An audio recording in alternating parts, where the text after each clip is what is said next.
Right off the top, we're generating a random color because without any further ado, because I don't like ado. Misty Rose. Misty Rose. I repeat. Misty Rose. Misty Rose has been generated by a computer somewhere. Don't know where, don't care. Misty Rose. It is a bland color with a hint of rose in it. Misty, as in misty, like the fog. Rose-colored fog.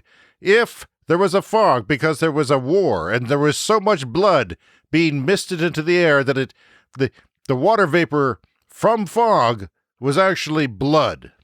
So not just water from evaporating fluids from the ecosystem, but actually blood from humans who were killed in a war. Where did they get Misty Rose from? That's what it looks like. It looks like a slightly bloody fog. It is not a serious color, but Misty Rose is our color of the week.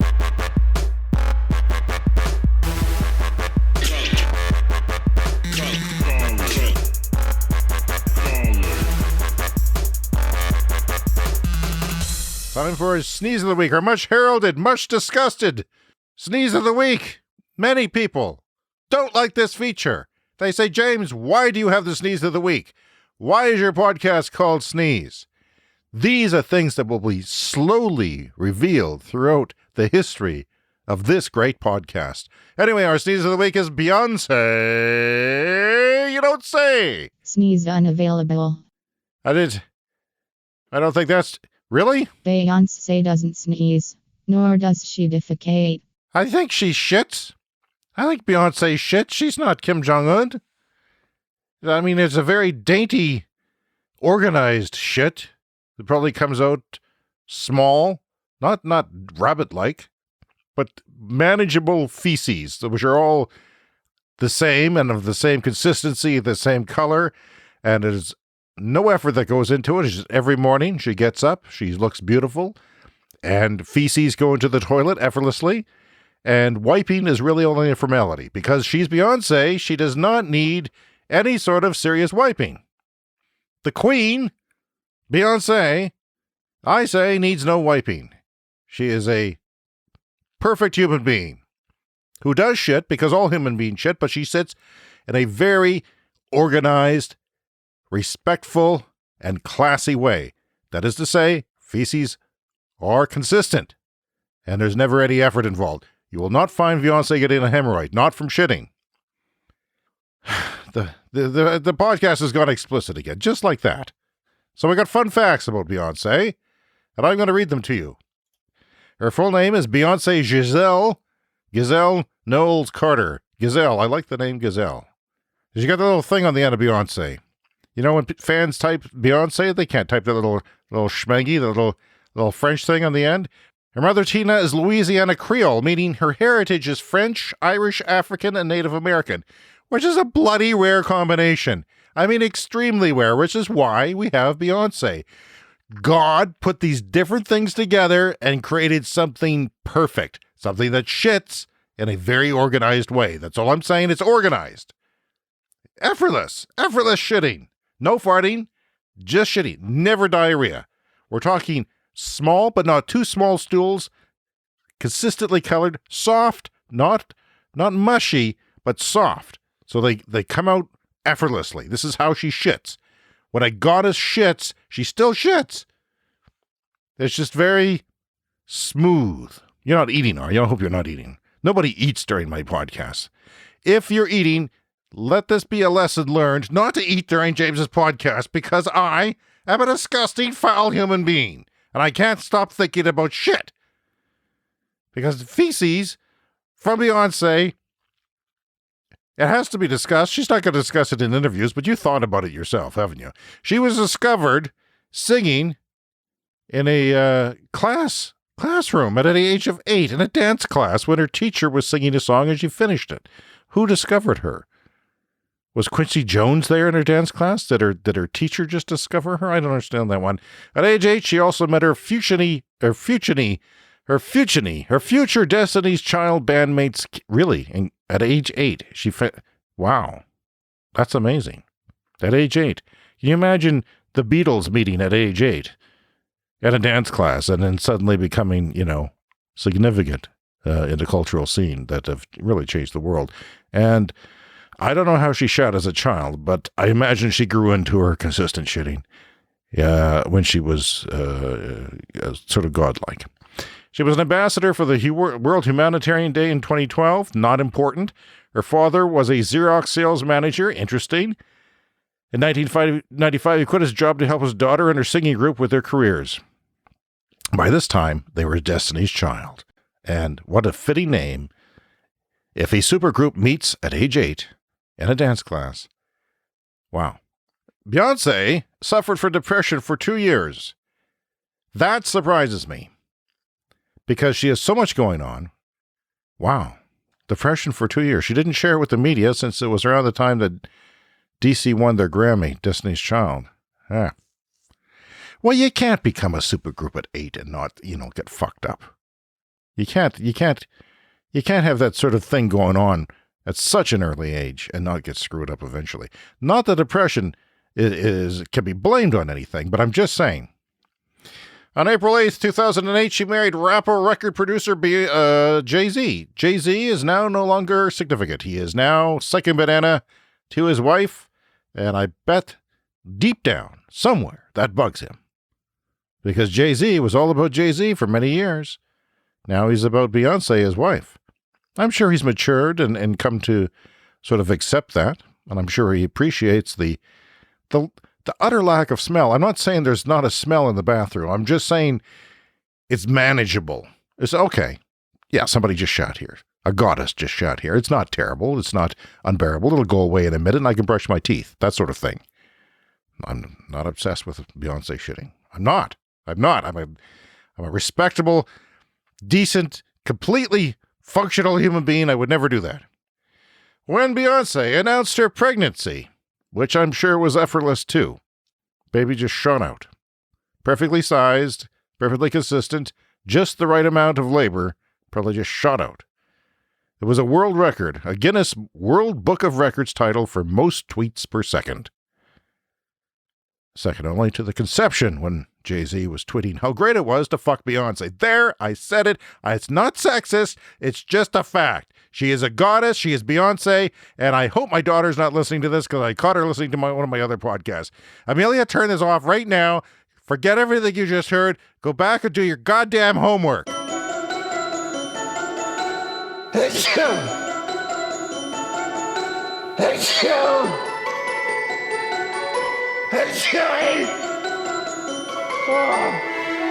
You're listening to Sneeze with James Whittingham.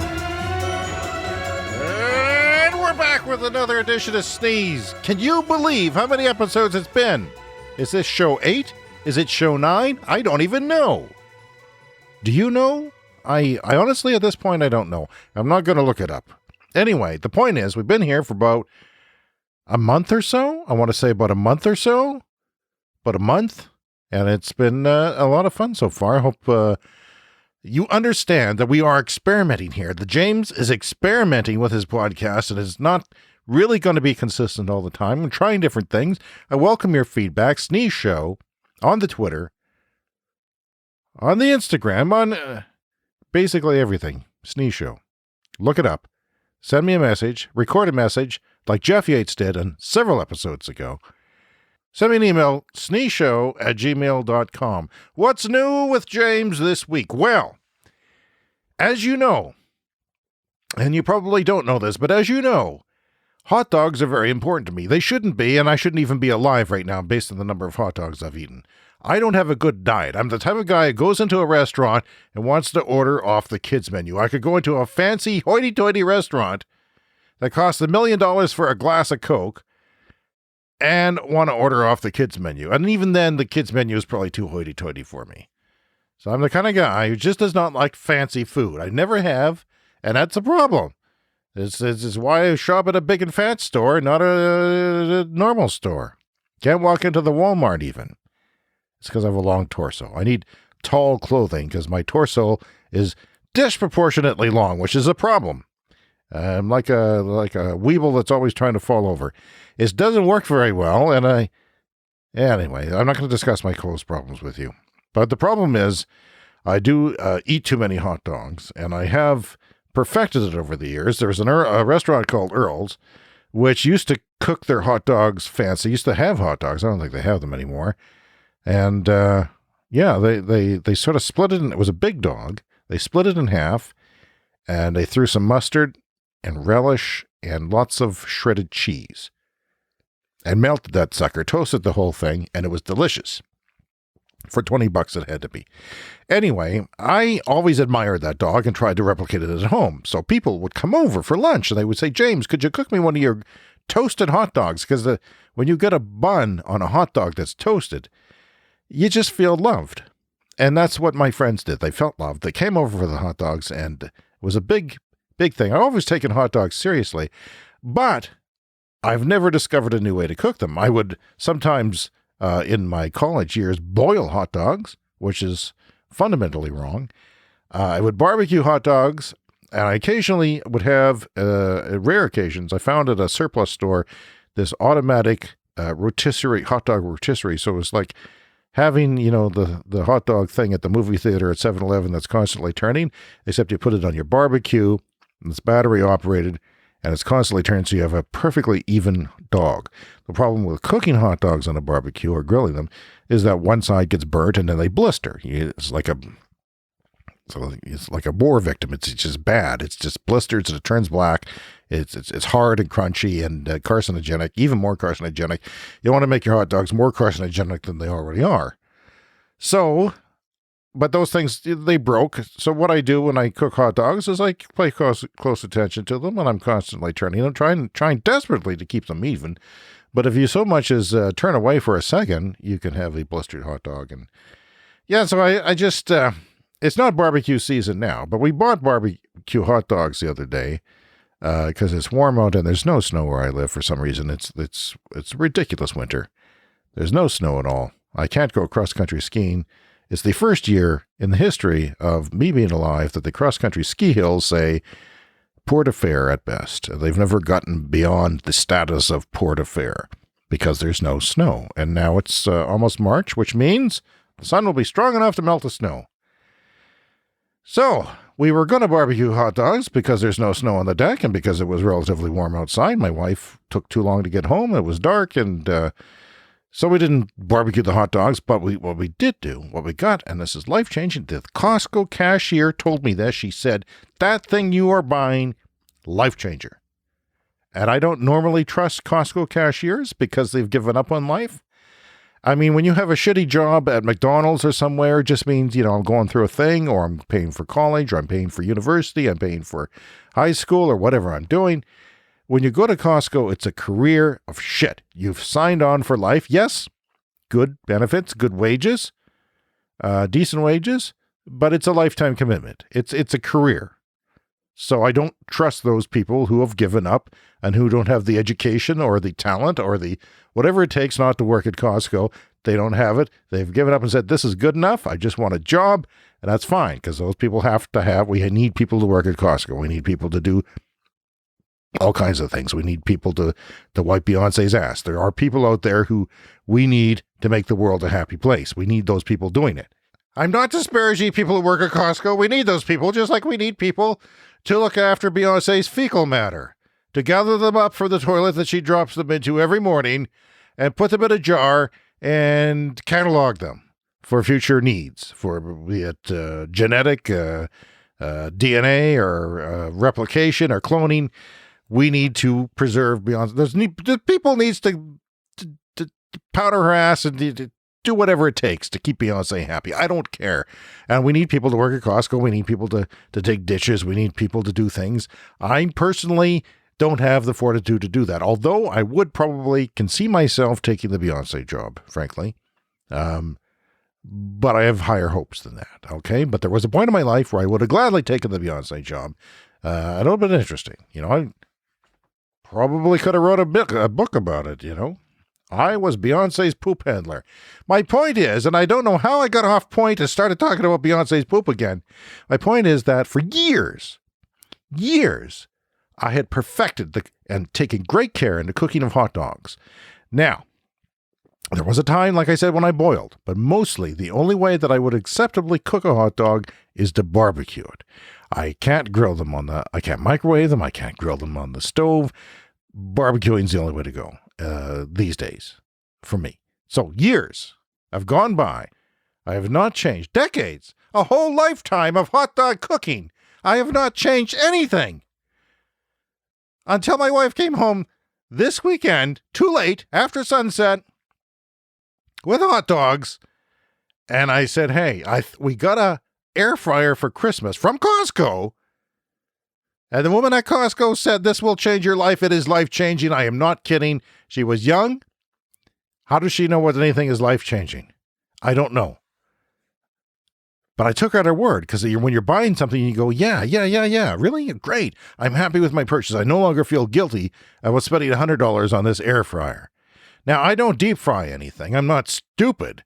I don't deep fry things because I'm fat and I would die much quicker. I may not make it through this week, but I would be long dead if I deep fried things. Long dead. I'd be frying them every day. There'd be a coating of oil all over the walls. I don't deep fry things. We've got this air fryer, and the best thing that it's for is leftovers. If you have a piece of pizza, I know a lot of you will eat leftover pizza and be happy, whether you're drunk, whether you're hungover, whether you don't drink at all. You're happy with cold pizza. No. I can't do that. It is not the least bit appetizing. So what I will do is I will microwave it. It'll be soggy, and yet pizza deliciously the next day for lunch. And no, I'm not having it for breakfast either, because they just make you feel sick. I can't eat pizza before 1 p.m. There, I said it. Now, if you put paper over the pizza as you microwave, it helps. And you'll soak up some grease. You'll soak up some moisture. It'll be less soggy. However, the air fryer, making pizza warmed up again in the air fryer, is not only fast and effortless, it is almost as good as fresh. And maybe in some ways, it crisps it up, because it gives it a bit of a different aura to it, a bit of a crispy aura. It's not frying it. You're not adding grease to the air fryer. You're just using the grease that's already there and just heating it. And it's different than a convection oven, because I have multiple convection ovens in the house. They do not cook the same way. And it is fantastic. So when we got the air fryer, I saw people talking about hot dogs. And then we were thinking, okay, we're going to have all this fancy food now. We can make all these wonderful recipes, just like we did with our pressure cooker schmeggy from last year, which was all arranged. I can't remember what they're called. Never used the damn thing hardly at all. We've already, on the first week of having this after Christmas, used it more than that thing, that pressure cooker thing from last year. What the hell are they called? There's a pressure cooker, not just a pressure cooker, but I don't know. We expected to do all these different things, but then I remember seeing somebody cooking hot dogs in there, and then I saw some more people cooking hot dogs, and I started getting that in my YouTube feed all the time, and all I could see is people cooking hot dogs in their air fryer. And there's these trashy people who work at Walmart, bought it at Walmart at a discount, came home and made hot dogs, and I'm afraid that's me. I'm no better than trailer trash. That's when it comes to my cuisine and the whole eating off the children's menu, I have no class there. I'll admit it right now. You can make fun of me. I don't care. The point is, I put in several wieners for supper, cooking supper for the family. It was a rush time. Not a lot of time for preparation.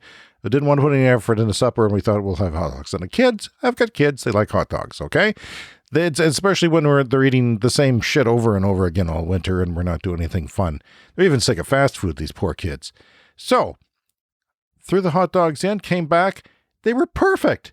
Perfectly cooked all around. They had plumped up and started to crack, and they had that different color of a fully cooked hot dog, and there was no dark spots. I didn't touch the things. They came out perfect. So I took out the wieners, and I slit up the buns. I use Safeway buns. I use bakery buns. Bun is half the hot dog, people. You cannot mess around with your buns. A lot of people will go and buy the Wonder Buns that are pre-cut, pre-made, generic buns. No. If you want to replicate a bad experience that you've had before and you're just starving and you want a bun for your wiener, that's fine. You can't do that. You need a special bun. And there's the Co-op store. There's a Co-op bakery store here that does very good. They're a little bit sweet and they're a little bit soft. Melt in your mouth. They're like dinner rolls in the shape of a hot dog bun. Anyway, the Safeway buns, the bulk buns, are the ones I buy. I cut them myself. Big effort, but yes, they're fresh on the inside. So I cut up a few buns and I put the hot dogs into the air fryer and I threw some cheese on top. And I made my wife and I one first just to see how it would go. I had some shredded cheese and it was a mixture of white and orange, It was basically cheddar, different cheddar with different degrees of dye in it. I don't know. Maybe there's some mozzarella in there. I'm not sure. It was a blend. And it came out looking just fantastic. Did not take a picture of it. Why should I?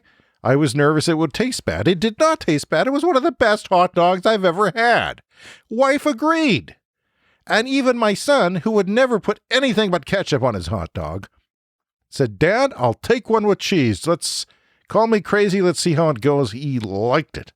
Not that I want to encourage him to eat hot dogs, and furthermore, to put cheese on those hot dogs. That's a bad thing. But I do, you get tempted as a parent to want your kids to eat the same things that you do from time to time, to enjoy the same things.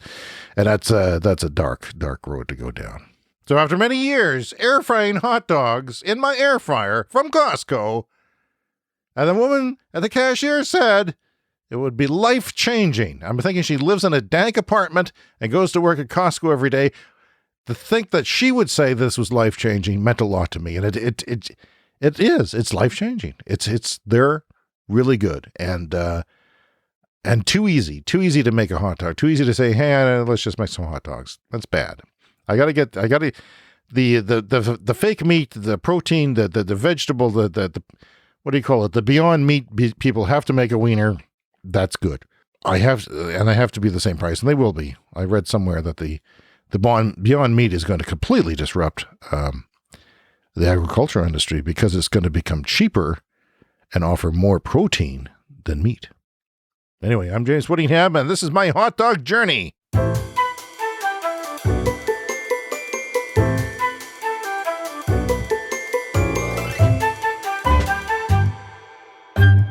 Well, this talk about Beyonce's poop and hot dogs, exhausting.